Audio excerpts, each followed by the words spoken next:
Rendu public lundi 18 janvier 2016, le texte de la réforme constitutionnelle au Sénégal suscite de nombreuses réactions. Proposé par le président Macky Sall et transmis au Conseil constitutionnel qui dispose d'un délai d'1 mois pour rendre son avis, le texte est composé d'une vingtaine d'articles. Il devrait être soumis à la consultation nationale en mai 2016 selon les autorités sénégalaises. Mais parmi toutes ces dispositions, c'est l'article 27 relatif au mandat présidentiel qui fait le plus débat. Ce dernier déterminera si la prochaine élection présidentielle au Sénégal se tiendra en 2017 ou en 2019. À partir de maintenant, si ce référendum passe, si la nouvelle constitution est votée, on ne pourra plus au Sénégal changer ni le nombre de mandats, ni la durée du mandat.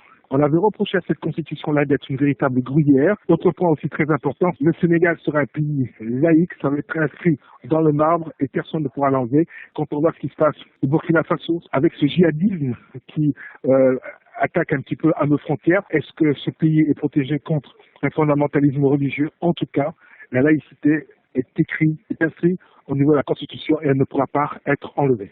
En mars 2015, le président Macky Sall avait annoncé sa volonté de réduire de 7 à 5 ans la durée du mandat présidentiel. Si le projet de loi est approuvé par les électeurs sénégalais, cette disposition s'appliquera au mandat en cours. L'article 27 stipule que nul ne pourra exercer plus de 2 mandats consécutifs au sommet de l'État et le dit article ne peut faire l'objet d'une autre révision. Une proposition de modification constitutionnelle qui ne semble pas faire l'unanimité dans le pays. Concernant la réduction de son mandat, c'était un engagement, à mon humble avis, c'est peut-être un problème de compréhension ou bien plutôt un problème de démarche au niveau du chef de l'État qui crée un peu la polémique sur ce sujet. D'aucuns pensent qu'en le soumettant, forcément, ça sera rejeté par le Conseil constitutionnel. Attendons que le Conseil constitutionnel donne son avis et qu'on puisse commenter. La polémique est plus alimentée au sein de notre parti, donc c'est pas l'opposition qui l'alimente.